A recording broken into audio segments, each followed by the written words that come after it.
Olá pessoal, tudo bem? Meu nome é Marcelo, bem-vindos a mais um programa do Sem Jaleco. Nós hoje temos aqui duas colegas que eu tive o prazer de conhecer agora, a doutora pediatra Kaline Canal, a Amanda Lourim, que é uma colega da fisioterapia que já trabalha conosco há alguns anos. Então, esse é o programa Sem Jaleco. Bem-vindo a você, colega fisioterapeuta, terapeuta ocupacional, médicos, enfermeiros, nutricionistas e demais áreas da profissão de saúde. Bem-vindo e vamos começar então com as nossas colegas perguntando sobre como é a rotina no ambiente da UTI neonatal, em que o nosso tema hoje é entre a ciência e o milagre. O milagre de trazer, dar continuidade à vida a uma criança a termo, né? Muito mais antes do período natural do nascimento. E aí a gente tem uma equipe que é multiprofissional, que trabalha de forma transdisciplinar. Né? Então, onde todo mundo tem que ter esse conhecimento, esse diálogo entre todas as profissões que ali atuam. Então, como funciona essa relação entre os médicos, os fisioterapeutas e os enfermeiros e técnicos de enfermagem no ambiente da UTI neonatal? A UTI neonatal é um ambiente, acho que onde esse trabalho multidisciplinar mais aparece, onde mais brilha realmente, né? Porque um profissional depende realmente do outro. O médico tem o seu papel de avaliador, né? Então, ele avalia, ele organiza, ele faz o diagnóstico e ele organiza o tratamento. E aí, as outras profissões, fisioterapeuta vai trabalhar na parte da ventilação, parte respiratória, parte motora da criança. E a enfermagem, que são os 3 pilares maiores que estão sempre dentro da UTI neo, né? A enfermagem é quem está ali com o paciente o tempo todo e vai organizar os cuidados mesmo e identificar, às vezes, alguma alteração de forma muito precoce, porque elas estão realmente acompanhando o tempo todo, né? Então, a gente, com essa relação, tendo uma boa relação entre os profissionais, a gente consegue prestar um cuidado de excelência para essa criança, né? Uma coisa que a Kaline falou que chamou a atenção. Então, a ação do fisioterapeuta vai estar relacionada também à ventilação mecânica e ao desenvolvimento motor, que é o neuropsicomotor. Dentro dessas duas ações, como você acredita que normalmente o fisioterapeuta atua, Amanda? Eu vejo que a fisioterapia ela é um leque, na verdade, desde o planejamento da chegada dessa criança para esse leito até a alta dela para ela dar continuidade na sua vida em casa. Então, o fisioterapeuta ele está ali naquele planejamento com a equipe de admitir essa criança. A gente já vai planejar como é que vai chegar, como é que vai ser esse parto, aonde vai ser, sala de parto, centro cirúrgico, como é que vai ser, deixar os equipamentos de ventilação mecânica, por muitas vezes já montados e equipados para ser a forma mais rápida de admitir essa criança. Aí que a gente entra nesse trabalho multi, né? Porque cada um tem a sua função e a gente depende um do outro. Então, eu dependo para entrar no mesmo horário que a enfermagem, dependo para avaliar no mesmo horário que a médica, para que a gente mexa nessa criança uma única vez. Mas então, a gente fazendo essa admissão, enquanto fisioterapeuta, a gente vai dar esse suporte imediato na ventilação, tanto ali na admissão, quanto posteriormente, depois de estabilizada essa criança.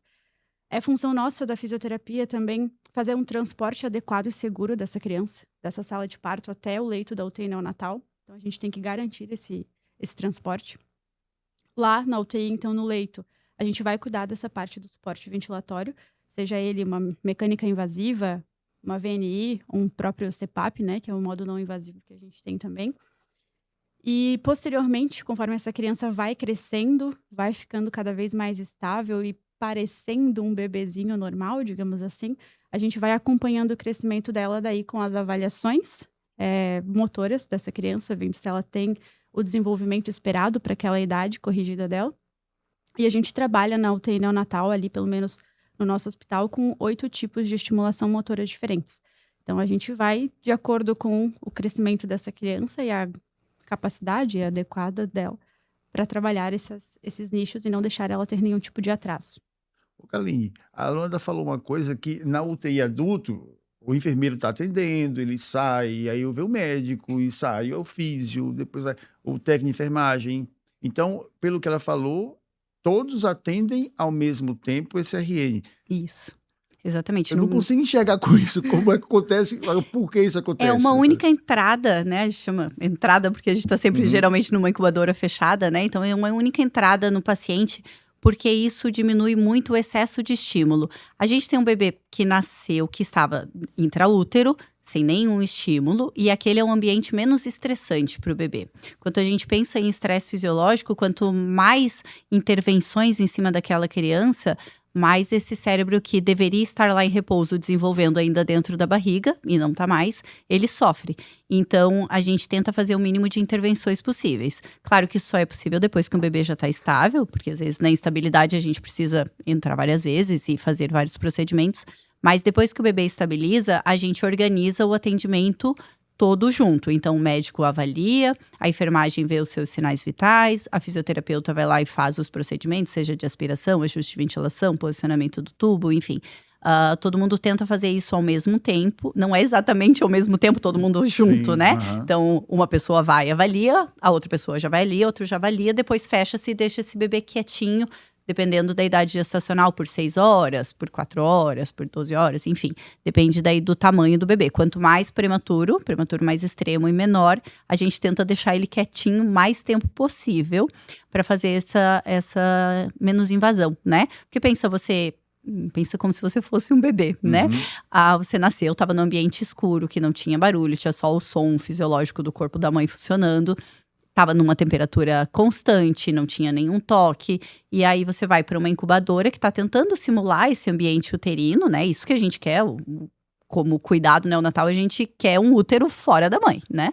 Então esse bebê tá lá paradinho, daí daqui a pouco vem alguém. É um estetoscópio mais gelado, é um aspirador na garganta, mexe, vira para um lado, vira para o outro lado. Então, e aí é a parte o maior desafio da UTI neonatal. É você prestar o cuidado sem você prejudicar. Então, você tem que fornecer o que o bebê precisa, sem você trazer mais prejuízos além do que já é possível, né? Então, vai ter as entradas necessárias, vai precisar aspirar, então vamos aspirar de uma maneira minimamente invasiva, vamos mexer nesse bebê, vamos ter cuidado, aquecer, assim, coisas simples. A gente pode aquecer as mãos para não ficar tão gelado, a gente pode mexer com maior cuidado, vai virar esse bebê com maior cuidado, vai trocar a fralda de um jeito específico. Então, tudo isso que pode parecer ações muito pequenas, né? E diante de um adulto, isso é muito diferente, né? Então, diante do adulto, isso parece até uma bobagem. Mas num cérebro que estava em desenvolvimento e que precisa desse sossego para desenvolver, isso faz bastante diferença. Dentro dessas diferenças, quais seriam os maiores riscos de uma equipe, por exemplo, não ter esses cuidados com o RN? Um bebê que vai ter um desenvolvimento neurológico realmente prejudicado. A gente não tem como quantificar o quanto foi do cuidado ou não, né? Sim, isso é uma sim. coisa que não consegue avaliar, assim, de maneira objetiva, né? Mas a gente sabe que todo estresse causa um prejuízo de desenvolvimento e que pode levar a coisas, inclusive, mais severas, como um sangramento intracraniano e prejuízos maiores, assim, né? Então, é uma coisa que deveria ser levada em consideração em todos os ambientes de UTI, que a maioria, acredito, que leva, né? Não conheço nenhuma UTI neonatal que não tem esse tipo de suporte. A Amanda falou uma outra coisa que foi em relação à avaliação do desenvolvimento da idade corrigida. Como é que é feita essa avaliação pela fisioterapia e como vocês avaliam essas questões? Por exemplo, eu sei que talvez não seja da NEL, reflexo de Monro, de Gallant, né, esgrimista. Então, como é que vocês avaliam isso na neonatologia em relação à idade corrigida? Até complementando o que a doutora falou, todas essas estratégias que ela explicou são estratégias de neuroproteção. Então, a nossa maior proteção é o cérebro daquela criança. Qualquer coisa faz sangrar. Um sangramento no cérebro, a gente sabe que tem consequências aí catastróficas para uma infância e até mesmo para uma fase adulta se chegar, né? E com relação daí à nossa forma de avaliar essas crianças, a gente avalia principalmente os reflexos primitivos, né? Então, sucção, outras sensibilidade daquela criança, porque como a gente não pode fazer esses reflexos, avaliar esses reflexos que você citou, porque ele não tem idade para isso. Ele não nasceu no tempo, então ele não tem esse reflexo. A gente tem que pensar nos reflexos que ele precisa para sobreviver. Né? A questão de manter uma temperatura, ele precisa sugar porque ele precisa se alimentar, então ele tem que ter essa questão presente.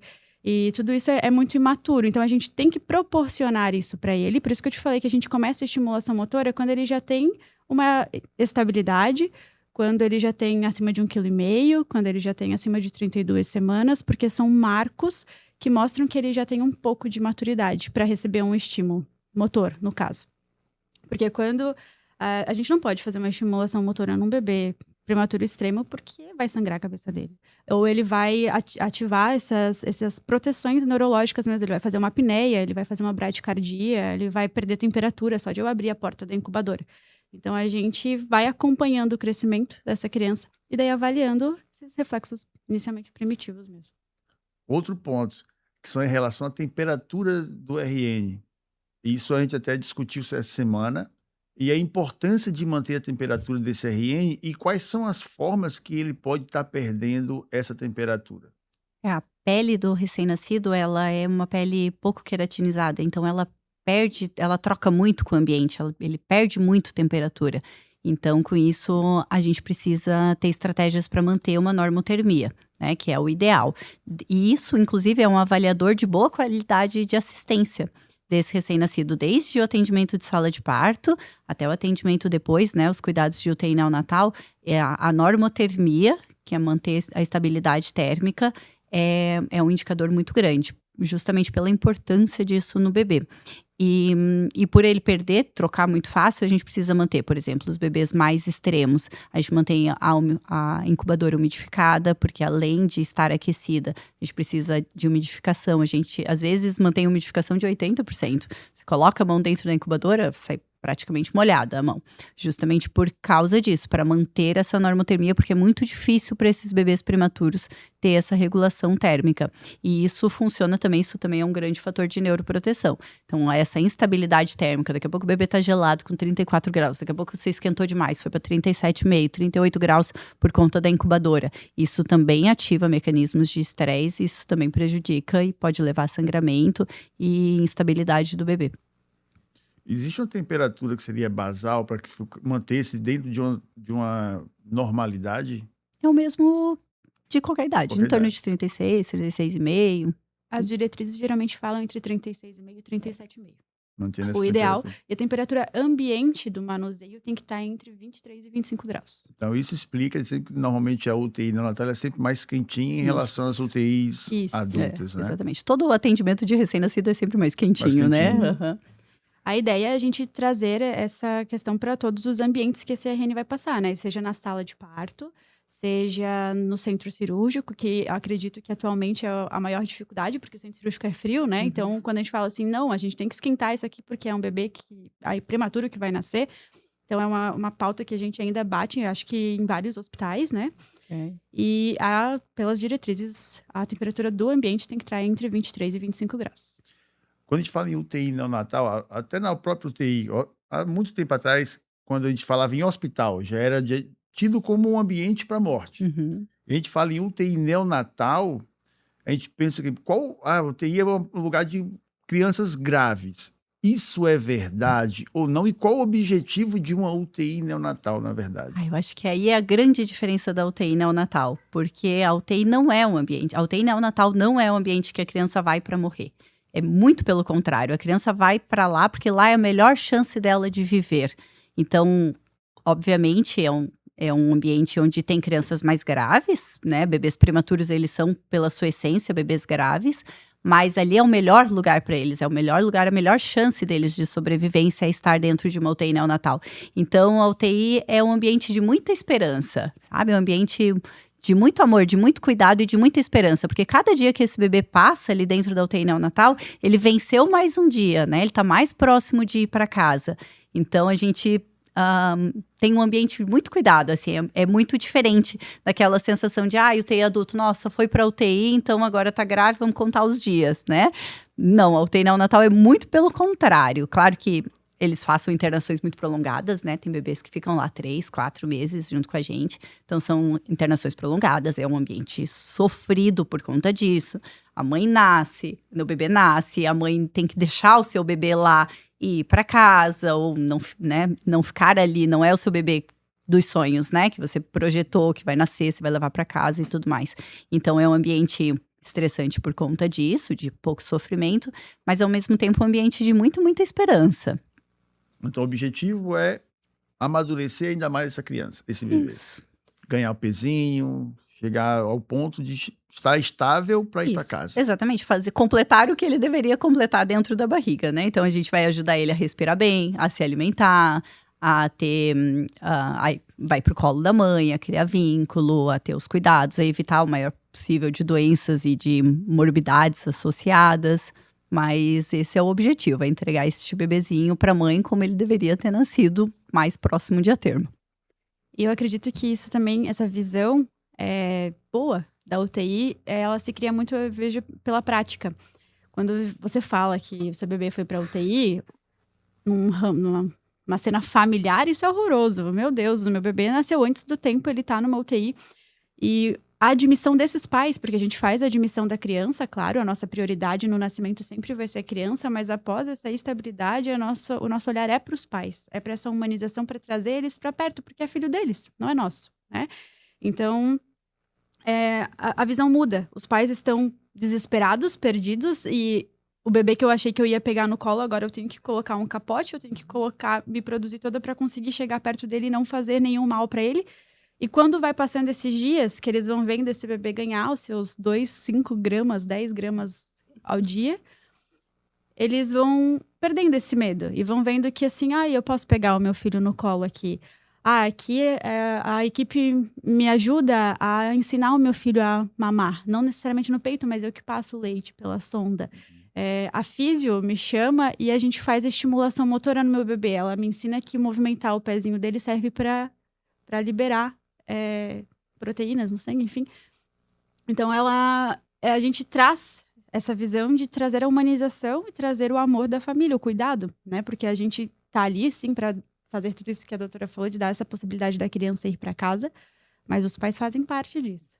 Então, a gente cobra muito a presença dos pais dentro da UTI neonatal. Por isso que o hospital também fornece o alojamento conjunto. Então, as mães podem ficar no hospital para ir a cada 3 horas lá. A cada 3 horas, nem que ela seja para ficar olhando ali no leito, é aquela presença. Bebês precisam de suas mães. Então, a gente tenta fornecer isso. E é visível. Eu vejo isso na questão da prática. A doutora vai concordar comigo. Os bebês que têm a mãe presente, eles recuperam muito mais rápido. Eles vão embora muito mais rápido. Mesmo sem tocá-lo? Mesmo. É que a gente, conforme a estabilidade do bebê, a gente vai proporcionar esse momento para a mãe. O bebezinho de 1 quilo vai pro colo da mãe se ele tá estável, 1 quilo e pouquinho, depois que já tem estabilidade de tudo, idade gestacional, Mesmo e que esse bebê tá bem, suporte ventilatório, ele pode ir pro colo, ele faz contato pele a pele. Então isso é maravilhoso pro bebê, e esse bebê realmente, eles se desenvolvem muito, muito melhores, e eles vão para casa muito mais rápido. E o pai nessa história? A gente falaram das mães Mesma aí. coisa. É porque normalmente os pais precisam dar conta da vida, né? E a mãe é que acaba ficando mais disponível para o bebê. Mas com certeza, é a família, né? Mas a mãe fica sempre muito mais presente, é muito mais fácil, a gente tem mais contato com a mãe. Mas os pais têm bastante. E aqui a gente tem por experiência, os pais ficam muito próximos. A gente vê muito daí, isso é questão de acompanhar ali a rotina, né? Que as mães, elas pariram seus bebês e era antes do tempo, então elas, numa visão normal, elas já são afastadas do seu trabalho e agora o trabalho delas é cuidar daquele bebê. E os pais, eles são os provedores, eles têm que continuar provendo a casa, talvez tem outros filhos em casa, talvez tem outras coisas, então eles são esse suporte que aquela mãe precisa, porque agora ela mora no hospital. E a partir do momento que o pai começa a ter mais disponibilidade, geralmente aos finais de semana, né? Ou final do dia, à noite, tem muitos pais na nossa UTI. Eles saem do trabalho, tomam seus devidos banhos, e vem lá para pegar o filho deles no colo, pele a pele, faz o mesmo método. Pele a pele, faz a mesma coisa. Com os pais. Pega no colo, tudo igual. Interessante, porque na UTI adulto, por isso que eu falei, é totalmente diferente. Na UTI adulta, nós temos os horários fixos da visita. Na UTI NEO, por exemplo, eu tenho um filho na UTI NEO. Eu estou trabalhando, ao sair às 17, 18 horas, eu posso ir à UTI? Pode, e a gente realmente estimula para esses pais ficarem o mais presentes possíveis. A UTI, por ser um setor, a gente precisa de algumas organizações, né? Então, são poucos os horários, que é o horário de troca de plantão, onde a gente conversa, passa o caso, passa beira-leito, né? Então, nesse horário de troca de plantão, os pais não podem ficar presentes. Mas o resto do tempo, a entrada do pai e da mãe é sempre um por vez, né? Porque a gente não tem, Sim. geralmente por questão de espaço, realmente, né? Então, um por vez, mas a entrada do pai e da mãe é liberado nas 24 horas, tirando esses pequenos horários, que é o horário de troca de plantão e o horário de soninho, né? Isso, a gente chama ali no hospital de horário do soninho. Nós fazemos 2 horas por dia, né? Um horário no período da manhã e um horário no período da tarde, que é onde a gente faz a maior tentativa de neuroproteção possível. A gente apaga todas as luzes da UTI, a gente diminui todos os ruídos possíveis da UTI e deixa aqueles bebês de barriguinha cheia, porque o leite é um pouquinho antes desse horário, e deixa eles ali, né? Então, a gente tem esse horário do soninho, até tem muitas brincadeiras assim, os profissionais ali só passam leite e vão dormir junto. Não, a gente fica planejando os atendimentos, a gente fica se planejando para o próximo horário, que é daqui 1 hora, dividindo os bebês, então a gente vai entrar tal horário num bebê, no outro horário vamos entrar em outro bebê. Então a gente não para lá dentro, mas os bebês sim, eles precisam parar, né? O mundo deles não é a nossa agitação que é. Então os horários que os pais não estão, geralmente é nessas trocas de plantão e durante esse período que é para neuroproteção deles. Então, nesse momento, na hora do soninho, ninguém mexe Ninguém no bebê. mexe no bebê, nada. as luzes ficam diminuídas, o barulho fica diminuído, não tem aferição de sinais vitais, né? É programado isso nos intervalos, realmente, né? E aí a gente deixa os bebês bem quietinhos para eles poderem, né, ter esse momento de soninho, realmente, que é de descanso, né? É a nossa forma de garantir que pelo menos esse horário eles vão ter uma neuroproteção. Esse repouso absoluto Eles deles. repouso absoluto, exatamente. Deles, né? De vocês Não, a gente continua Não tudo para. igual, né? Mas eles ficam quietinhos daí nesses momentos. Excelente. Então vamos para o nosso segundo bloco, oferecendo esse episódio mais uma vez para o Hospital Zambuja. Mais uma vez, um abraço a toda a administração, a todos os profissionais da área da saúde, o pessoal da administração, da Copa, da cozinha, da higiene, o pessoal da recepção. Um abraço a todos vocês que fazem parte dessa família Zambuja.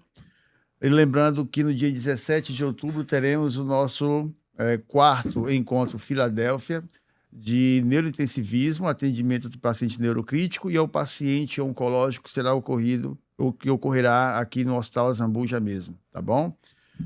Então, vocês fizeram um curso de reanimação, né? No RN extremo, menor que 34 e maior que 34 semanas, né? O que houve de diferença é esse do que tem o fluxograma, não é? Isso. O Darlan, poderia colocar o fluxograma, meu amigo, por favor? O que houve de diferença, então, doutora, nessas diretrizes em relação às diretrizes anteriores? As diretrizes, elas são sempre atualizadas, né, de acordo com o ILCOR, que é a Organização Mundial, então. E aí, a atualização desse ano, ela não veio com grandes mudanças, assim, não veio nada muito diferente. A última atualização tinha mudado algumas coisas maiores, esse ano a mudança foi menor. Mas foi principalmente em relação a mostrar a importância de um padrão, de fazer uma conversa de briefing, que é para decidir, planejar todo esse atendimento, definir os papéis da equipe, quem vai fazer o quê, para quando esse bebê nascer, isso antes do nascimento, né? Então, isso já constava nas outras diretrizes, mas de uma forma um pouco mais solta. Então, agora isso faz parte do processo de reanimação. É a conversa da equipe, eles chamam de briefing, para decidir e organizar todo esse atendimento. E depois tudo ficou mais protocolar, assim, mais mostrando a importância de assegurar uma ventilação correta, de minimizar os erros nos atendimentos. Então, de uma maneira de fornecer um atendimento ainda mais de qualidade, da importância dessa qualidade de atendimento, que é isso que faz mais diferença na reanimação. Não é um procedimento muito inovador, e sim você fazer o que precisa fazer de uma maneira bem feita. Então, toda essa diretriz nova, assim, em termos gerais, o que mudou foi mais em relação a isso. E aí a gente teve pequenas alterações, né?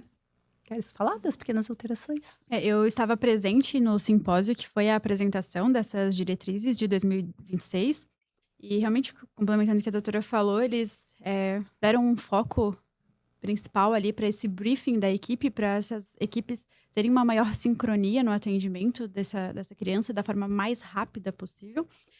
Outra coisa que aumentou, o que não tinha antes, é o debriefing, que é, então, a conversa pós-admissão, pós-intercorrência, para padronizar e ver, assim, como é que foi. Não, na verdade, eles deixaram bem claro também que o debriefing não é para achar um culpado ou achar erros, e sim você aperfeiçoar mais o trabalho da equipe. Então, a gente vê, assim, como foi, o que fizemos que poderia ser melhor, ou o que realmente fizemos que foi errado, e tudo mais. De mudanças, eu acredito que foi mais a implementação do debriefing aqui, né? As outras coisas são pequenos detalhes e eles estão estimulando muito a produção de conteúdo nessa área. A gente não tem estudos em NEL. Não existem estudos nos bebês, os conselhos de ética também nos restringem muito e não que, né, a gente não quer também fazer pequenos cobaias, mas nós precisamos de estudo para ver o que realmente é bom para eles. Então, atualmente, no que eles têm e que está na diretriz, é comprovado principalmente por animais, coelhos e carneiros. E o que mais tem é estudo de caso. Então, como a gente faz aqui no hospital, a gente tem feito assim e deu certo. Então, a gente implementou o uso do CPAP na sala de parto e deu certo. A gente começou a reanimação abaixo de 60 batimentos por minuto e deu certo. Então, é mais nessas questões que foram feitas e deram certo e a gente está dando essa continuidade do que alguma normativa que tenha mudado, assim, de forma muito intensa, né? Então, o briefing e o debriefing, vocês conseguem fazer, porque vocês recebem a informação de uma criança que está por nascer... Isso, dos bebês prematuros, a equipe da UTI NEL é sempre avisada, né? Assim, deveria ser, na maioria das vezes. A gente já é avisado, então a gente já prepara, né? Você já imagina pelo peso, pela idade gestacional, pelo acontecimento. Então, qual é a causa? É uma causa materna? Está interrompendo porque a mãe está com uma eclâmpsia ou é uma infecção? Então, dependendo da causa, é uma malformação do bebê, por exemplo, que às vezes vai precisar um suporte diferenciado. E aí, com essa questão, que faz parte do briefing, a gente avalia todas essas questões e aí define como vai ser esse processo de reanimação, como vai ser depois a admissão na UTI. Então, a gente já consegue supor, é um bebê que vai nascer com 33, 34 semanas, provavelmente um CPAP vai ser suficiente. Então, vamos colocar já vamos deixar tudo pronto aqui. CPAP. É um bebê que vai nascer grandão, então vamos precisar de um leito grande, coisas simples, né? Vamos precisar às vezes, de um berço aquecido, ou não, um bebê muito pequenininho. Então, precisamos de uma incubadora que consiga manter a umidificada e aquecida. Então, com tudo isso, a gente consegue planejar essa assistência de uma maneira mais rápida, de uma maneira mais coordenada, para fornecer realmente esse atendimento para o bebê. Então, a gente é realmente avisado antes. Claro que sempre nascem os bebês no susto, né? Um susto para todo mundo. Tanto para a equipe da obstetrícia que está lá atendendo, às vezes só chega e nasce, né? Quanto para a gente, mas na maior parte das vezes a gente consegue planejar esse atendimento. E no debriefing de vocês, então, ocorre também o debriefing? Então, eu acho que isso a gente fazia antes de uma maneira muito informal, né? Porque a gente sempre conversa sobre o atendimento, né? Então, assim, nossa, olha o que a gente fez. Não estava funcionando lá o negócio. Ou, que bom, conseguimos fazer só CPAP na sala de parto e já levar direto para UTI NEL. O bebê não precisou ser entubado. Então, a gente sempre conversava sobre o atendimento. Acho que isso é muito natural de quem atende, né? E quem faz parte de uma equipe. Mas agora ele foi colocado como uma formalização, assim, para realmente existir essa etapa para poder identificar onde que a gente pode melhorar, o que a gente fez de diferente, o que a gente fez de bom, o que às vezes a gente fez de ruim, o que falhou, né? Enfim, então foi uma etapa nova, uma coisa que a gente fazia de maneira informal, agora foi protocolada. Mais protocolada. Inclusive, o pessoal ali do UCOR fala que deve ser registrado tudo isso em prontuário, né? Então, antes a gente fazia conversa, porque somos uma equipe, vamos conversar. Agora, eles priorizam, façam essa evolução via prontuário também, que é uma garantia do paciente e nossa também, né? De manter a qualidade. Ok. Nós temos também, então, em relação à parada cardiorrespiratória, nós fizemos uma enquete. Pode colocar a primeira enquete, por favor, Darlan? Por favor, amigão. E aí, no RCP, como vocês fizeram o curso agora, recentemente, de RCP, aí nós fizemos uma enquete e que diz o seguinte: na RCP do neonato, a família deve estar presente. Nós tivemos aí 70% das famílias dizendo que sim, é melhor sair e confiar, eles não querem estar presentes. E aí 30% dizendo que sim, quero ver tudo. Eu fiquei chocada. Ficou chocada? Por que ficou chocada então, doutora? E qual é a conduta normalmente na NEL? que deve ser tomado na neonatologia em relação à família e uma RCP? Então, fiquei chocada porque eu acredito que a família deve estar presente o tempo todo. E de acordo com as diretrizes novas de humanização e tudo mais, não só em reanimação neonatal, mas em todo o atendimento, principalmente relacionado à criança, é que a família deve estar presente, né? E eu acho, minha opinião mesmo, que isso traz segurança para o profissional que está atendendo, né? Se você está prestando o atendimento adequado, você está fazendo tudo que está na diretriz, você está fazendo o seu melhor para aquela criança, não tem por que a família não estar junto, né? Eu acho que isso me traz uma segurança. Os pais estão ali, se é uma reanimação neonatal, que foi na hora que nasce, quem tá, geralmente é só o pai ou o acompanhante, né? Porque a mãe tá no parto. Mas alguém estar presente da família, ele consegue ver tudo o que aconteceu, ele consegue ver que a equipe realmente estava fazendo o passo a passo direitinho, estava fazendo os esforços necessários e que na eventualidade de uma coisa grave, né, um bebê ir a óbito ou ter alguma sequela ou alguma coisa nesse sentido, a equipe fez o que deveria, né, ela agiu no seu papel e os pais elaboram isso de uma maneira melhor, se eles estão presentes. Essa é a minha experiência pessoal. Eu, há muito tempo, desde antes disso ser mais protocolado, mais falado em termos de humanização, eu sempre achei, assim, a minha opinião desde da faculdade, eu acho que os pais estarem juntos, ou o acompanhante estar junto, claro que a gente tem aquela coisa, que o acompanhante vai chegar, vai ficar gritando, vai te impedir de trabalhar, é claro que isso não pode acontecer, alguém da equipe vai ter que dar uma coordenada, mas em via geral, nos atendimentos, os pais ficam quietinhos, assim, e ficam observando, e aí você consegue fazer o seu trabalho e prestar a sua assistência e fazer o seu melhor, então não vejo um motivo para os pais não estarem presentes, sabe? Eu acho que isso traz segurança para eles, traz segurança para a gente também. E daí, complementando, igual a doutora ali falou, o mundo tem se atualizado muito nessa questão de humanização, né? Então, trazer a humanização para o cuidado em saúde. E é direito da criança ter o seu acompanhante ali junto. Não importa se ela acabou de nascer ou se ela tem seus 9 anos, é direito dela ter alguém ali com ela. E é direito do acompanhante estar vendo o que está sendo com o seu filho, né?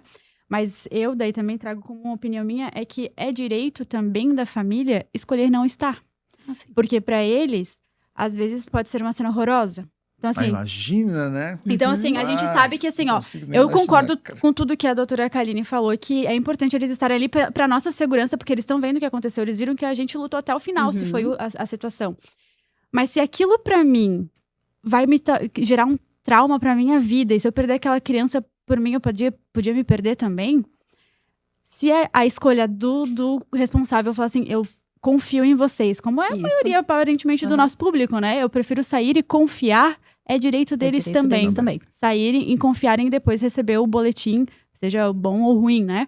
Mas então, eu acho que a humanização não é permitir tudo. A humanização é você orientar e seguir o que aquela família... É você dar a escolha, né? Você dá a escolha e acolher o que for, e acolher o que for da escolha da família, né? Se tá ali, no momento de reanimação, às vezes a família começa a passar mal junto e a gente tem que dar prioridade ali. Então, se tem alguém ali do briefing que está designado já a cuidar desse acompanhante, ele vai ir e vai falar assim, calma, estamos fazendo o possível. Vai orientar e não, tipo, sai daqui porque, né? É a forma do cuidado, né? Isso tudo influencia. Tu falou uma coisa que eu achei muito legal. Lutar até o fim. Ok. Até o fim para quem? Aí tem a segunda pergunta... Pode colocar ali, querida, por favor. A próxima... Isso. Senhor, o pessoal não errou. Devemos salvar o RN extremo a todo custo? Ninguém respondeu sim, mesmo com possíveis consequências neurológicas, cognitivas em geral. E 100% respondeu não. Temos que avaliar a qualidade de vida que ele terá. Então, numa RCP... é identificado se, olha, a partir daqui ele vai ter uma PC grande, vai ficar acamado, não vai ter comunicação. Então, como é definido isso? Vai até o fim? Até que ponto realmente? Eu acho que o até o fim não é exatamente até o fim, né? É você entender que a gente não pode fazer papel de herói, né? A gente tem que fazer tudo que está dentro do nosso alcance, de acordo com o que aquela criança tem capacidade. E acho que isso não vale nem só para prematuro extremo, assim. Acho que isso vale para bebês com outras doenças, bebês maiores, enfim. A gente fazer o atendimento e a gente não causar mais mal do que bem. E eu acho que isso é o princípio básico de quem faz assistência na saúde, né? É não causar mais mal do que bem. Então, a gente vai fornecer todo o suporte, a gente vai lutar enquanto aquele bebê tiver chance de sobrevivência e de sobrevida com menor mortalidade, menor morbidade possível. A gente vai fazer todos os esforços necessários e a equipe luta realmente até o fim. Quando a gente ultrapassa esse limite, começa a fazer medidas muito heróicas, tenta salvar um bebezinho que não tem chance de sobrevivência maior, que vai ter um monte de morbidade, que vai ser um bebê com muitas sequelas e que isso vai fazer mais mal, a gente precisa também entender que a nossa hora é de parar. E isso é um grande desafio, né? Porque quem trabalha com bebês, a gente quer salvar todo mundo, né? A gente quer fazer tudo e a gente quer que todos os bebês vão para casa. Então é muito sofrido a gente decidir que acabou, assim. Agora deu, né? Aqui a gente ultrapassou a nossa barreira. Então isso é uma decisão muito difícil, mas é uma decisão muito necessária. E acho que é o maior desafio. Quando a gente tem que ter esse cuidado, porque até eu falo pelo adulto, né, 17 anos aí, trabalhando com adulto, e a gente não encontra ainda um consenso entre os profissionais de saúde até que ponto eu mantenho uma certa forma de uma ortotanásia e até que ponto o meu próprio ego vai fazer com que eu promova uma distanásia no meu paciente. Exatamente. Né? Acho que isso é o maior desafio de todo mundo, né? É muito difícil a gente se retirar do papel de CPF, né? De ser você pessoa ali e se colocar no papel de profissional e realmente, não, aqui é o meu limite, eu não sou Deus, né? Eu não sou super-herói, esse é o limite daquela pessoa. E acho que é aí onde mora a nossa maior dificuldade. E em criança, eu vou te dizer que isso é ainda mais difícil do que em adulto, porque a criança você olha, você tem pena, você pensa no sofrimento dos pais, no sofrimento da família, tudo que envolve ter um bebê, né? Então, é bem mais difícil para a equipe essa decisão. E aí é que tá dessa equipe ser unida, né? Então, quanto mais apoio a gente tem dentro da equipe, melhor. Já aconteceu de estar reanimando e às vezes a gente sabe que quando a gente está envolvido no processo de reanimação, a gente esquece do tempo, né? Às vezes passou 30 minutos e para ti que tá ali no meio do rolo, parece que foram 2 minutos e que você tá fazendo tudo aqui que nem doido para tentar reanimar e precisa alguém de fora vir, ó, já deu. Né? A gente já estamos, a pessoa não vai tomar a decisão, mas ela vai dizer, olha, nós estamos há 35 minutos reanimando essa criança, né? Estamos há tanto tempo, a gente já fez, olha, essa é a 5ª dose de adrenalina, às vezes alguém precisa vir dar um chacoalhão para você, opa, então tá, acho que agora deu, né? Agora não vai mais, então vamos. É difícil. Imagina, por isso que eu não escolhi trabalhar com criança, eu não consigo. Eu, particularmente, não consigo e nem acredito que trabalha com criança e adulto. Eu acho que não combina, cada um no seu. Agora, pessoal, vamos mudar um pouquinho. Nós vamos entrar aqui na questão do CPAP, né, da ventilação. A importância do CPAP bolha. A primeira vez que eu ouvi falar em CPAP bolha foi mais ou menos há uns 7, 8 anos atrás, quando o hospital começou a preparar para construir a UTI NEO e tal. E aí não tínhamos fisioterapeuta, aí me chamaram para estudar o CPAP bolha. Eu falei, cara, não faço ideia do que é e nem vou fazer. Aí quem fez isso foi o Marcos Augusto Furtado. Um abraço para você, querido. E eu gostaria de que vocês falassem sobre o que é o CPAP bolha e qual a importância dele na aplicabilidade no dia a dia na UTI ao neonato.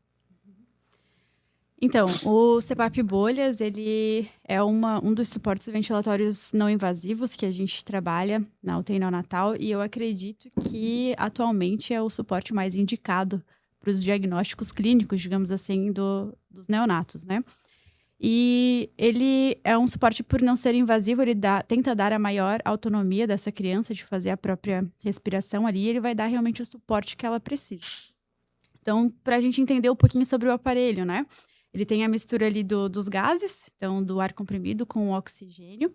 E como qualquer outro suporte ventilatório na UTI neonatal, precisa ser aquecido e umidificado para chegar nesse bebê, porque os bebês pequenininhos, prematuros, não têm a capacidade de respirar como nós temos. Então, esse ar misturado entra numa panelinha mesmo, que aquece, e tem que estar entre 36,5 e 37 graus a temperatura dessa água, para aquecer e umidificar para chegar, daí sim, por meio da pronga nasal, nesse bebê.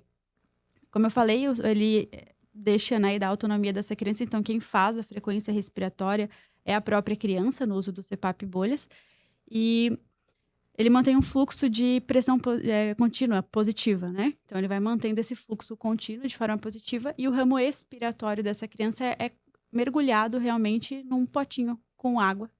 E a gente limita ali, por aquele potinho, em centímetros de água, a PIP dessa criança, né? Então, a criança vai recebendo aquele fluxo contínuo lá dentro do pulmãozinho dela e nas excursões respiratórias dela, ela faz essa troca gasosa e vai nos dando como resultado esse borbulhamento ali da PIP. E por ser o borbulhamento, estar com água e ser a criança mesmo quem faz a sua respiração, a gente tem oscilações de pressão. Então, diferente de um ventilador mecânico manual que a gente vai lá e coloca e ajusta a PIP que eu quero, ali a criança ela vai tendo essas oscilações conforme a respiratória e isso ajuda, né, na vibração e tudo mais. Aí já puxando um pouquinho ali para a fisiologia, a gente consegue manter esse pulmão aberto, né? Esse pulmão que tem uma deficiência de surfactante, esse pulmão que não tem uma complacência adequada, não tem uma musculatura respiratória adequada, porque é muito fraco, muito frágil, não estava preparado para vir ao mundo ainda.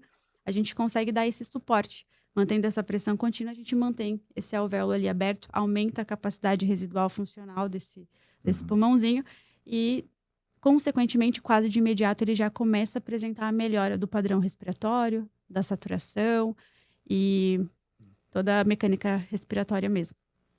E ali no CPAP bolhas, a gente, então, limita e ajusta a PIP, né? Pela quantidade de centímetros d'água. E a FiO2, conforme a saturação que essa criança precisa atingir. Hemodinamicamente, a gente vê a interação coração-pulmão, né, de ventilação e em geral. E no adulto, por vezes, a gente consegue observar que ele pode suportar um pouco mais de pressão pulmonar, pela pressão positiva. Na neonatologia também isso é comum no neonato, ou ele, como ele tem ainda, talvez, não, uma imaturidade, provavelmente ainda, essa interação coração-pulmão, ele suporta menos pressões mais elevadas, ou isso pode alterar a hemodinâmica da criança? No bebê neonato, a parte que mais está envolvida no processo é realmente o pulmão. Então, a gente tem essa interação, mas talvez ao contrário do que no adulto. Quando a gente melhora a função pulmonar da criança, a gente melhora a estabilidade hemodinâmica dela, porque é a respiração do bebê que está envolvida na maior parte dos processos. Então, a gente sempre mantém a ventilação em primeiro lugar, né? A ventilação, estando uma ventilação efetiva, a gente tem mais estabilidade no restante. Uhum. E para a gente definir, por exemplo, no adulto nós temos alguns critérios que são dados para encerrar uma VNI, por exemplo, e partirmos para uma intubação orotraqueal, por exemplo, a escala de Arcor, né? Na neonatologia, existem alguns critérios estabelecidos para dizer, olha, é hora de cessar o CPAP e passarmos para uma intubação orotraqueal? A gente vai acompanhando toda essa transição, né? O CPAP, ele tá aí para ajudar e melhorar essa função respiratória da criança. Claro que as diretrizes hoje em dia trazem que o CPAP ele deve ser a primeira carta de tentativa, né? De dar a maior autonomia para essa criança. Se ela tem a capacidade de respirar sozinha, vamos ajudá-la nisso. E a partir do momento que a gente colocou no CPAP, mas essa criança continua piorando o padrão respiratório, ou apresenta outras situações de estresse que já falamos anteriormente, apneias, bradicardia, que já é essa questão, né, que está afetando a hemodinâmica. Então, o suporte ventilatório não está sendo suficiente, porque eu estou tendo bradicardia.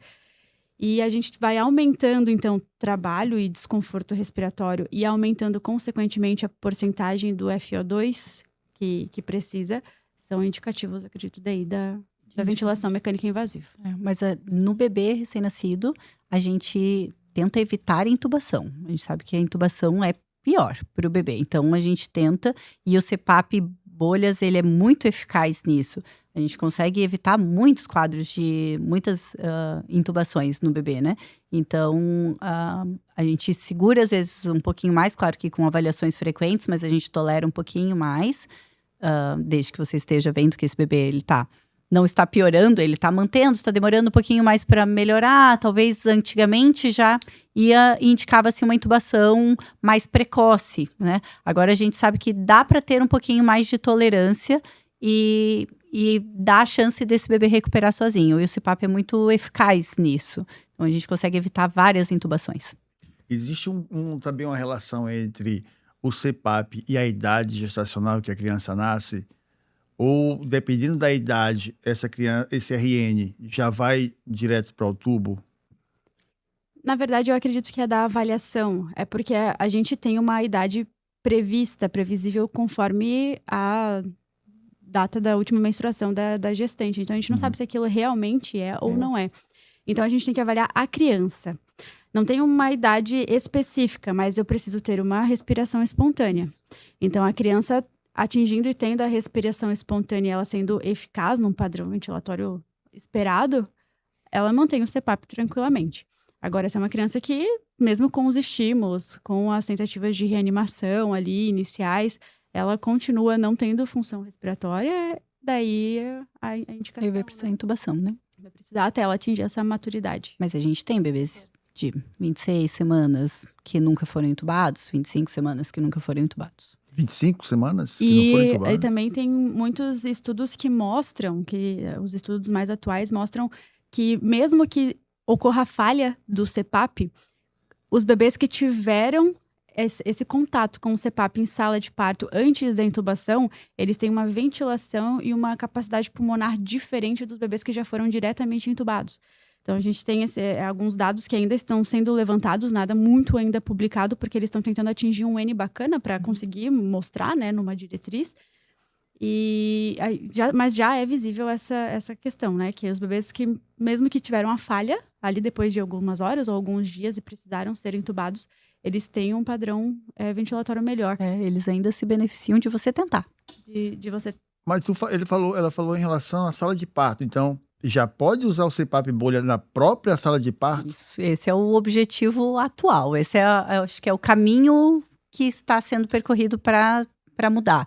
De fazer o atendimento, então a gente faz a reanimação neonatal, que seria como uma RCP, mas a gente chama de reanimação, né? Então esse bebê que nasceu, e se for preciso VPP, se for preciso massagear, enfim, adrenalina, a gente reanima esse bebê, e se ele precisa de suporte ventilatório, a gente já começa em sala de parto, transporta esse bebê para a UTI já no CPAP bolha e já deixa ele em CPAP bolha dentro da UTI neonatal.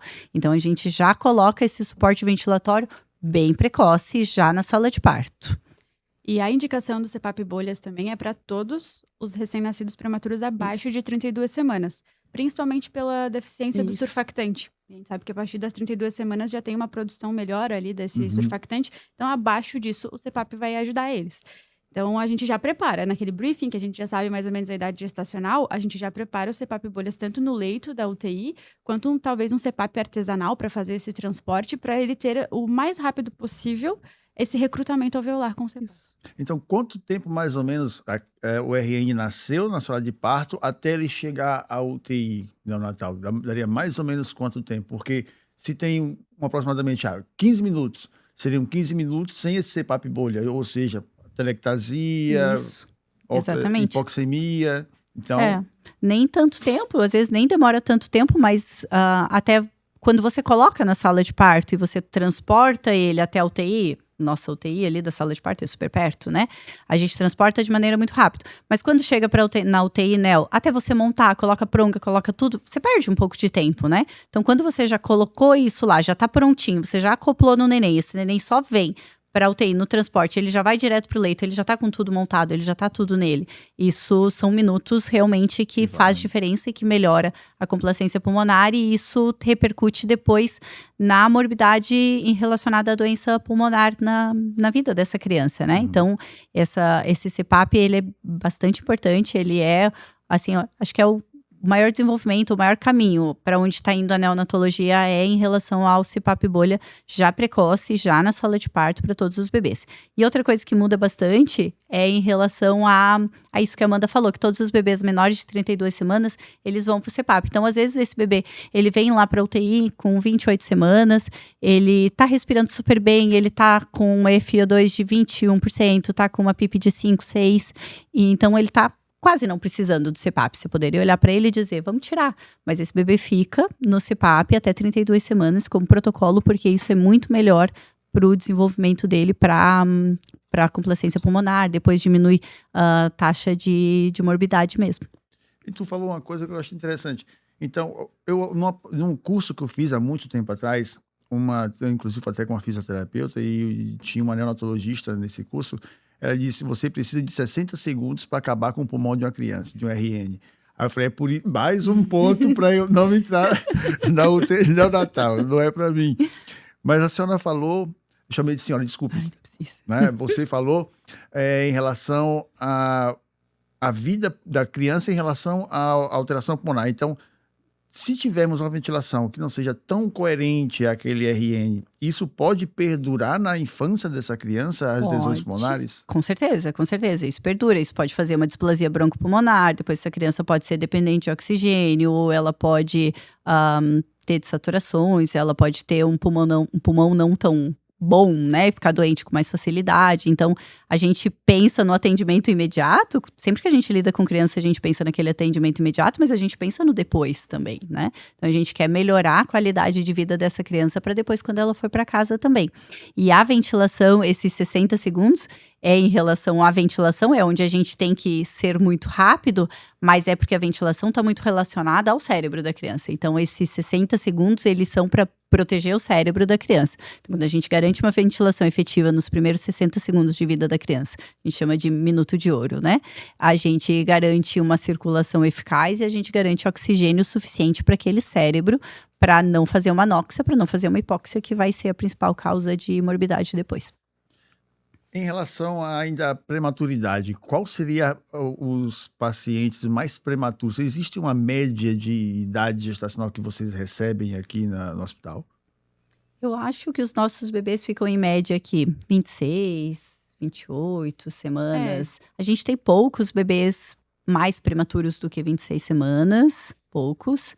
E a maioria dos nossos bebês aqui são um pouquinho maiores, né? Acima de 28 semanas, geralmente. Mas teve algum que chamou a atenção assim, olha, esse foi o mínimo que a gente recebeu. Porque a gente pode pensar o seguinte, quanto mais prematuro, maior o risco. Maior o risco, com certeza. Então, tem algum percentual em relação à mortalidade, em relação a essa prematuridade? A gente tem, inclusive tem na diretriz. Poderia colocar aí, Darlan, por favor. Isso, claro que varia de serviço para serviço. Mas a gente tem ainda, né, infelizmente, ainda uma taxa de morbidade, mortalidade muito alta. É isso aí. Isso. Exatamente. A gente ainda tem, né, uma taxa muito alta. A tabela de baixo é a tabela do Brasil. Então, a gente tem a maior parte dos nossos prematuros, eles são acima de 27 semanas, né? São bebês maiores. No Brasil, a gente não tem uma prematuridade. A gente tem bastante prematuros, mas a gente não tem uma prematuridade tão extrema, né?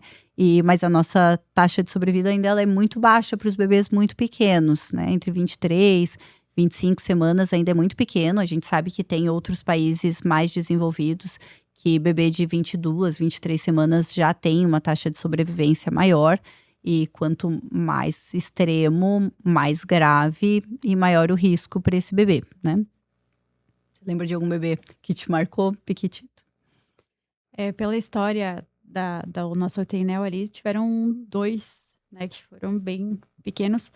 Eu acredito que eu não estava ainda na UTI, mas ele tinha em torno de 480 gramas.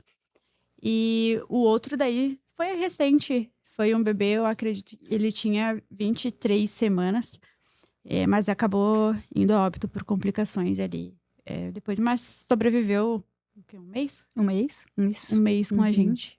Quantas semanas? 23. 23 semanas, ele conseguiu sobreviver. E era bem pequenininho de peso, né? Ele tinha 512. 512. Muito pequeno. E aí, mas existe alguma, eu acredito que não tem algum estudo, mas em relação, na visão de vocês, quais seriam as possibilidades, então, para que ainda no Brasil tenhamos uma certa mortalidade um pouco acima em relação a outros países? Eu acho que ela está muito relacionada às nossas tecnologias, né? Ao que a gente tem de suporte e tudo em termos de ventilador, incubadora, própria monitorização desse bebê. Então, as tecnologias, eu acho que elas fazem bastante diferença, porque na assistência desse bebê, todo detalhe é importante, né? Então, são pequenas coisas. Então, garantir uma temperatura, garantir uma menor chance de infecção, um padrão de atendimento, né? De ser uma coisa mais protocolar, mais padronizada. São pequenos cuidados e que, somados, eles garantem essa eficiência e melhoram a taxa de sobrevida. Então, no Brasil, a gente sabe que a gente tem uma diferença muito grande. Temos hospitais públicos muito ruins, né? Muito desassistidos, onde a gente tem incubadoras muito velhas, monitores muito velhos, né? Enquanto a gente tem lugares excelentes, Sim, com sim. tudo de alto padrão. Então, a gente ainda tem essa variação, essa variedade, né? De atendimento. E quanto mais padronizado, a gente teria uma assistência muito melhor e teria mais taxa de sobrevida das crianças. Então, com certeza, quando a gente tem um lugar com um suporte melhor, com tudo funcionando muito bem, a gente vai ter uma sobrevida melhor nos lugares que tem uma menor, né, uma menor qualidade de, não pessoal, não é pessoa, né? É de geral, né? Em termos de tudo, isso está relacionado a várias outras questões, né? Um ponto que tu falou que foi interessante, infecção. Infecção, a gente tem as CICIRAS, né, o antigo CCIH, que fala sempre sobre infecção hospitalar, os cuidados em geral. Temos que ter. E a gente sabe que o neonato não tem essa maturidade ainda no sistema imunológico, então são mais suscetíveis a alguns riscos de infecção. Provavelmente, os critérios devem ser muito bem seguidos. Sim, o bebê, ele tem muito mais chance de infecção. Ele pode já nascer decorrente de uma infecção, que é uma das causas principais de prematuridade é uma infecção materna. E aí, esse bebê já nasce, então, no ambiente infectado e já nasce em vigência de uma infecção, que a gente chama de sepse neonatal precoce. E, então, ali ele já tem esse risco. Quanto tudo que garante a vida do bebê, tudo que vai fornecer o suporte, ele também traz o risco, né? Que é um acesso venoso, né? É um tubo, às vezes uma sonda vesical, é um catéter umbilical. Então, todas essas coisas que fazem parte do suporte da criança e que são importantes, ao mesmo tempo, eles também são invasivos. E eles também podem trazer infecção. Então, por isso que a gente precisa ter o cuidado em toda de higienização, de cuidado de tirar essas invasões o mais rápido possível. Então, quando ela deixa de ser necessária, a gente retirar, porque a gente está diminuindo a chance daquele bebê realmente infectar, né? Então, tem que cuidar muito. E, ao mesmo tempo, o uso de antibiótico no bebê também é uma coisa que deve ser manejada, né? A CCIH sofre, né?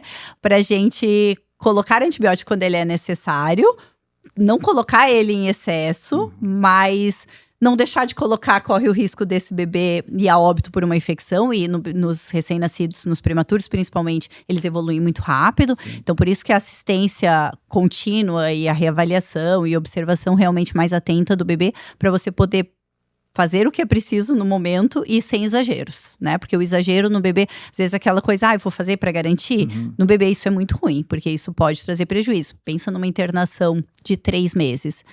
É quase certo que em algum momento dessa internação esse bebê vai infectar. Se você colocou um antibiótico para garantir ali no começo, depois você já vai ter uma resistência bacteriana, você já vai ter, né, mais dificuldade de tratar depois, uma sepse mais grave. Então, a gente precisa ser muito cuidadoso nisso também, né? Então, aquela coisa de, por via das dúvidas, não existe no recém-nascido. A gente precisa de uma avaliação bem eficaz para poder fazer só o que é necessário, daí de uma maneira bem correta.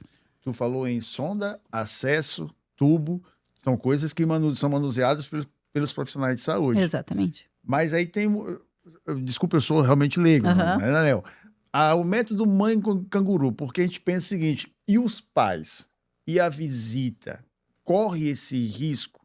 Então, queria saber o que é o método canguru? Qual o objetivo? Porque a gente fala assim, contato pele a pele. É só para aumentar o vínculo. Será que só tocar a pele é só aumentar o vínculo? Ou tem mais alguma coisa por trás disso? e como esse método canguru tem que também ser levado a sério para não, se isso pode também trazer alguma infecção ao RN. Em relação à infecção, o canguru não aumenta as taxas de infecção, claro que feito corretamente, né? Então, os pais vão vir, vai estar de banho tomado, vai estar tudo certinho, vai lavar as mãos, higienizar direitinho. Mas ele não aumenta a taxa de infecção, ele só tem benefícios desde que esse bebê esteja estável, né? Tem uma estabilidade hemodinâmica, principalmente, e térmica. Esse bebê, no contato pele a pele, ele vai ter a estabilização de temperatura, ele estabiliza a frequência cardíaca, ele regula a frequência respiratória, ele aumenta ali o vínculo entre, né? Para os pais isso é importante em relação a vínculo, mas para o bebê isso é importante hemodinamicamente mesmo, sabe? É um bebê que realmente estabiliza no contato pele a pele. Hemodinamicamente? Quando o bebê nasce, e se ele tá um pouquinho desconfortável, claro, não é um bebê grave, Sim. mas ele tá um pouquinho desconfortável, você pega esse bebê e coloca no pele a pele com a mãe, o bebê regula. Ele respira direitinho, a frequência cardíaca ajusta, Sério? ele mantém a temperatura. Sério. E nós cansamos de ver também bebês que estávamos adotando as medidas ali, um CPAP, fazendo o que estava dentro do nosso alcance clínico, e chega aquela mãe desesperada por tocar na criança, e daí, vamos tentar o canguru. E a criança satura 100%. E a criança acalma e tranquiliza, regula a frequência respiratória. Ou legal. então até mesmo, meu bebê tá muito instável, eu não consigo mais fornecer o colo mesmo, né? O contato pele a pele no colo. Daí é onde entra também a parte da fisioterapia motora ali, que a gente instrui a mãe a fazer as mãos em concha. Então a gente fala, mãe, você agora não pode pegar o seu bebê no colo porque ele ainda tá bem instável, mas vamos tentar fazer, porque o carinho também, né, o esfregar na pele do bebê, para o bebê é uma sensação dolorosa. Então, como eles não têm esses receptores da pele ali de uma forma bem desenvolvida, para eles dói esse movimento. Só o passar a mão, O deslize dói. Mas o toque profundo e firme, eles entendem como aconchego. Né? Então, é como a contração uterina, como as coisas assimila, né, pro bebê. Então, quando não há possibilidade do colo no método canguru, a gente da fisioterapia orienta que esses pais façam essa movimentação das mãos em concha. Então, é claro, faz toda a higienização das mãos ali, dos pais, e orienta com que eles abracem realmente o seu bebê com as mãos em concha e fique de forma fixa, não alisando ou coisa. E os bebês estabilizam também. A mãe conversa, a mãe canta, e os bebês sentem, como sentiam na barriga. Assim, tem coisas que a gente não explica, né? Provavelmente faz parte do milagre. Daí. Exatamente, o milagre da UTI neonatal. A gente já cansou de ver bebês que... Chega um momento que a gente sabe que aquele bebê não tem mais viabilidade, né? Então, o bebê foi atendido, ele tá na UTI neonatal, e aí, por algum motivo, aquele bebê, a gente não tem mais... É muito difícil dizer, né? A gente não tem mais o que fazer, mas aquele bebê talvez vá a óbito. Eu prefiro chamar os pais, e aí eu sempre pergunto pros pais, você quer pegar esse bebê no colo? E aí, às vezes, tem um bebê, tá lá, tá com todo o suporte possível e tá com uma frequência cardíaca de 60, tá saturando 50. E aí a gente chama os pais e pergunta, e claro que fica super a critério dos pais, mas a maioria dos pais quer pegar no colo, porque tem pai que, um bebê extremo, às vezes nunca pegou no colo esse bebê, né? Então a gente coloca no colinho e aí a frequência cardíaca que tava 60 vai para 120. E aí você explica como. E vai. Sobe para 120, sobe a frequência cardíaca, sobe a saturação. Às vezes não é o suficiente para salvar esse bebê, né? Mas a gente vê o quanto isso faz diferença, o quanto o contato pele a pele, o quanto esse contato com os pais, esse carinho, né? O quanto o bebê responde realmente, e responde mesmo. E falando daí um pouco sobre a humanização, talvez esse contato não vai ser o suficiente para salvar a vida desse bebê, mas é o suficiente para salvar aquela família. Isso. Ele vai sair daquele hospital falando... Eu não tô levando meu filho, mas aquela equipe, aquele hospital me acolheu, eles deixaram eu pegar meu filho no colo. Pesado. Eles me deram essa oportunidade de tocar no meu filho, de ver o meu filho, de sentir o meu filho. E não só ver ele pro incubador ou mandar eu sair quando tava acontecendo uma intercorrência. Eles me acolheram. Então, assim, a gente cansou de receber mesmo, receber carta. esse carinho que é um carinho mútuo, né? A gente faz porque a gente ama, a gente escolheu estar nessa profissão, os pais não escolheram estar naquela situação. E quando a gente dá essa possibilidade para aquela família, a visão, e não é a gente querendo se gabar, é humano mesmo. Eu não acho que seja digno uma mãe ter que ir embora do hospital sem o filho dela e ela não encostou no filho dela. Nele. Não ter podido se despedir, né? Porque faz parte, né? Ela pegar no colo, pode ser que os últimos minutos de vida daquele bebê, o melhor lugar para ele estar é no colo da mãe. Por que ele vai estar numa incubadora? Se ele pode estar no colinho da mãe dele, né? Se ele pode estar escutando ela conversar com ele um pouquinho, ela acariciar, ficar com ele no colinho.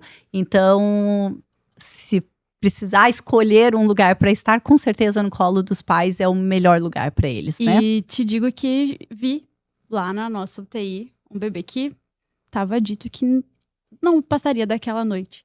E foi feito todo esse protocolo. E esse bebê tá em casa com a mãe dele hoje. Exatamente. O que foi? Se foi a gente, se foi Deus, né? Depende da crença de cada um. Ou se foi aquele colo que salvou. Esse bebê hoje está no colo da mãe dele. Tem coisa que a literatura explica, outra... tem coisa que a gente não explica, né? Então a gente tem que fazer a nossa parte, né? De tentar. A gente tem que tentar, exatamente. A gente tem que oferecer para a família, né? Não o tempo todo. Eu acho que essa escolha da família. A gente já teve casos de oferecer e a mãe dizer, não, eu prefiro não encostar. E tudo bem, né? A gente respeita, tudo certo. Mas, assim, vou te dizer que são poucos, né? A grande maioria prefere pegar no colo, prefere se despedir, ficar com o bebê ali junto de si. E é lindo a alta hospitalar também. Dos Tá. bebês, então, que ficaram 4 meses com a gente. E você vê toda essa trajetória, assim, é uma coisa que eu acho que é o que é difícil querer estar numa UTI neonatal, mas quando você está, você nunca mais quer sair. Porque você vê aquele bebê que nasceu com 500, 600 gramas e ele tá indo pra casa no colo da mãe dele. E ele vai, daqui a pouco tu esbarra com ele no supermercado, ele tá correndo, tu fala assim, gente, eu vi essa coisinha desse tamanho. Então, assim, é uma coisa assim que... Claro, a nossa profissão tá aí pra gente ter a nossa vida e crescer enquanto profissionais, mas a nossa profissão faz com que a gente cresça em outros sentidos da vida. Certeza. É uma gratidão que não tem salário que pague. Bom, que legal. Nossa, eu tenho Nel. Não, eu fico na dúvida. Vocês falando assim, eu tenho 2 filhos, né? O João e o José, 24 e 11 anos.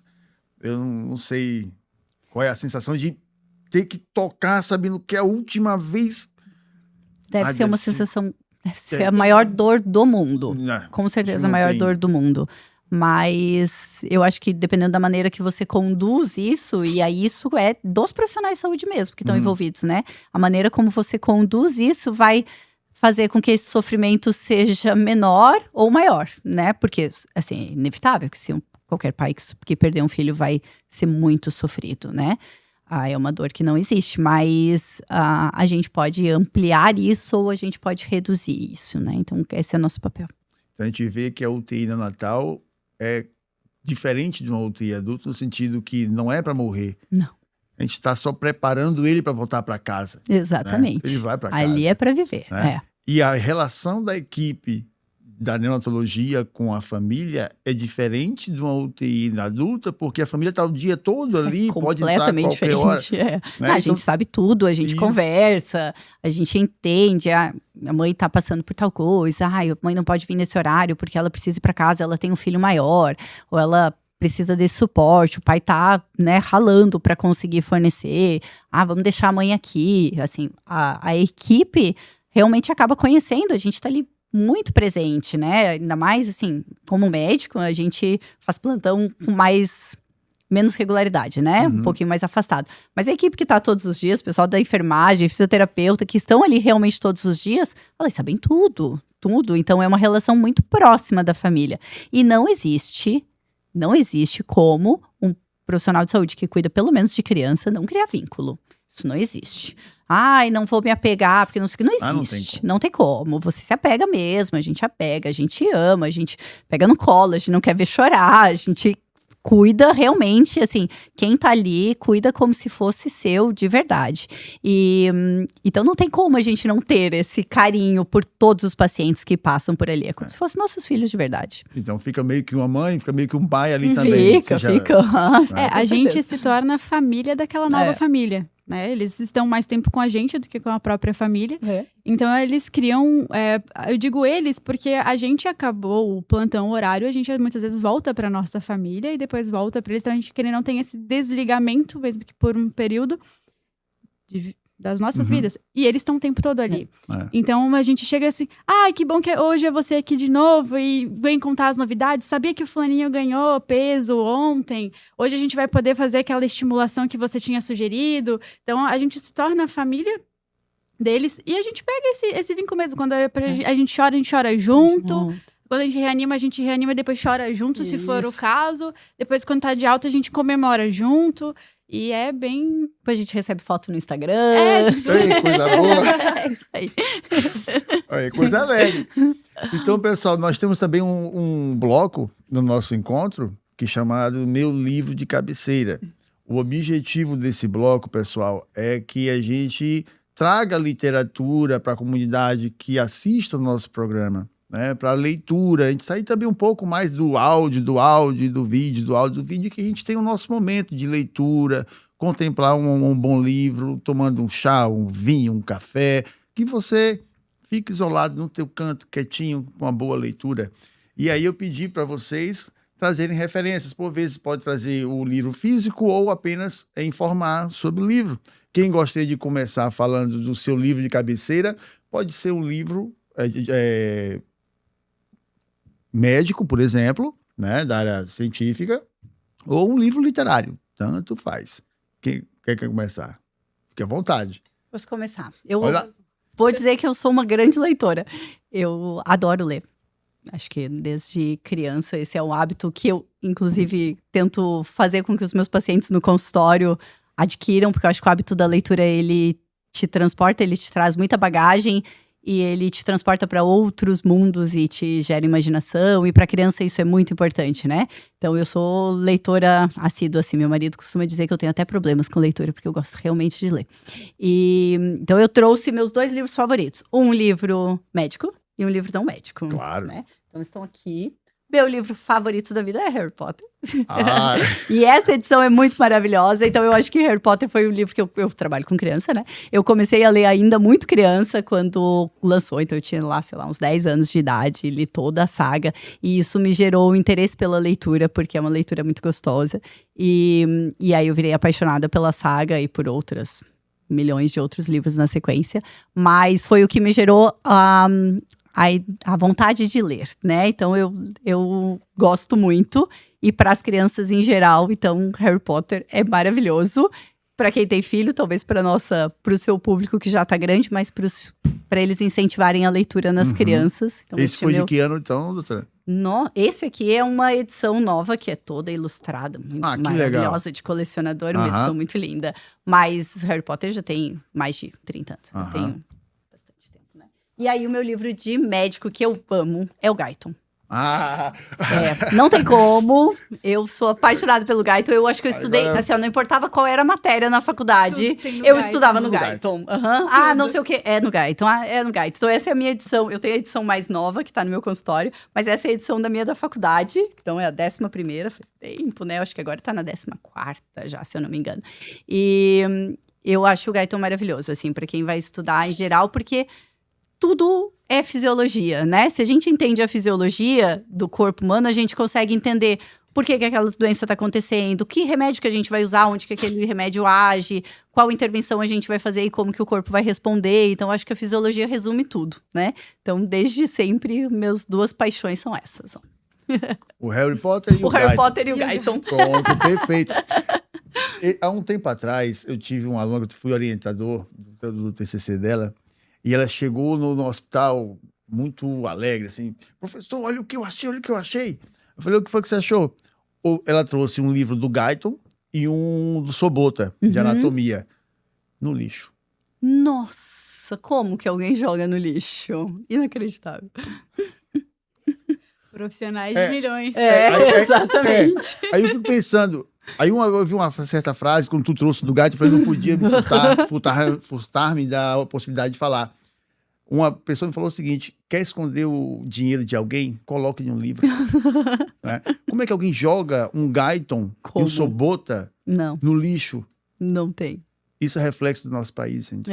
Exatamente. Valorizar pouco o conhecimento real, né? Exatamente. E o conhecimento de anos, né? Porque, claro, as coisas vão se atualizando, mas na área de saúde, as coisas vão se atualizando. A gente vai melhorando. A gente não deixa de ser real uma coisa que já era, né? A gente vai melhorando, conhecendo mais coisas e aprimorando, e cada vez mais. Mas não dá para desprezar, né? E esse conhecimento escrito, que já está ali sedimentado e tal, não dá. O professor, o filósofo, disse o seguinte: cara, as pessoas não... A gente tem uma grande quantidade de pessoas que são analfabetas funcionais. Sim. Leem, mas não conseguem interpretar. Isso. Né? Eu tenho preguiça da leitura. Agora, o mais difícil foi o cara descobrir. Isso. Cara, é só entender, criatura. É só ler. Tem figurinhas pra você entender a fisiologia do negócio. Faz alguma coisa, querido. Faz a sua parte, né? É o mínimo, mas eu acho que né? isso é muito reflexo realmente da nossa sociedade atual e de redes sociais, né? Internet, essa coisa de conhecimento rápido, assim... Procurar um conhecimento aprofundado, da onde que vem, por que isso está acontecendo. É muito fácil você ir lá, ler um post dizendo uma coisa X. Mas você saber que por trás daquilo tem um conhecimento muito mais profundo, né? E você entender, você pode saber aquilo também, mas você tem que saber a raiz de tudo. É isso que diferencia um profissional bom de um profissional qualquer, né? Perfeito. E minha amiga Amanda, conhecida também no hospital como 02. 02. Porque quando a gente começou a contratar no hospital, foi a Amanda, depois veio essa Amanda e veio mais outra Amanda. E para falarmos quem era, ficou 01, 02 e 03. E até hoje é a 02. É a 02. Ou então zero. Só zero. Todo mundo é zero. Eu converso com ela e só boto 0. E vocês agora falando do Guyton, o Guyton era o livro... a maior prateleira da biblioteca da faculdade, né? A maior quantidade de livros que tinha era as edições do Guyton, né? Então também já abri muitas vezes o Guyton para a faculdade. E de leitura, assim, pessoal, não vem ao caso também, mas eu sou católica e sou assinante da minha biblioteca católica. Então todos os meses eu recebo um box e é isso que eu adoro fazer nos meus tempos livres. Odeio Instagram, odeio redes sociais e coisa, isso me incomoda demais. E eu vejo que tem gente que fica, 8 horas daquilo no dia. Eu falo, como? Eu não consigo. Pra mim, é uma coisa que me irrita. Então, eu não tenho nada pra fazer, eu vou lá ler meus livrinhos. E daí trouxe hoje pra vocês, mas eu tenho ele na forma de PDF, que é o manual, né, da neonatologia. Tem uma edição que é de 2008 ali, que é a neonatologia, e traz toda a parte, assim, para tu entrar no Manel.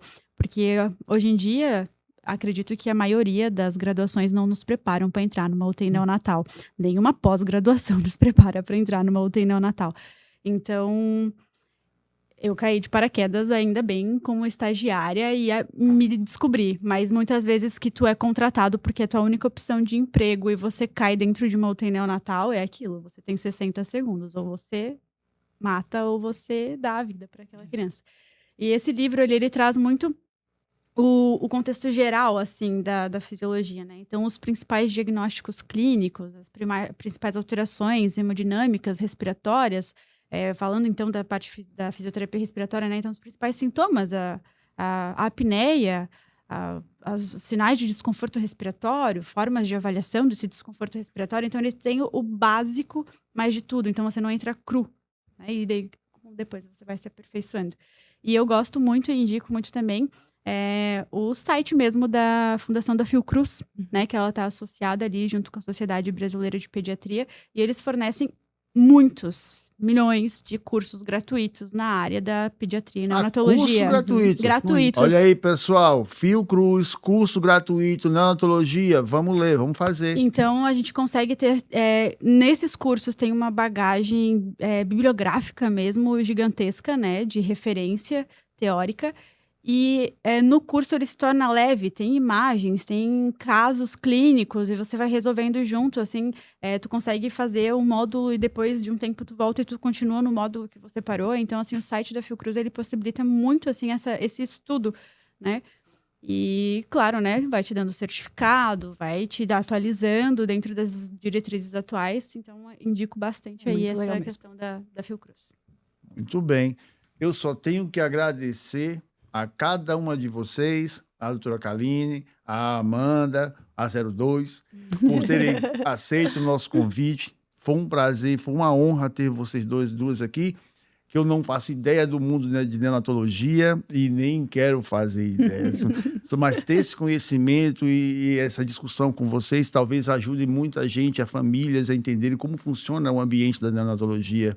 Porque até a gente conversou um pouquinho antes de iniciarmos as gravações, né?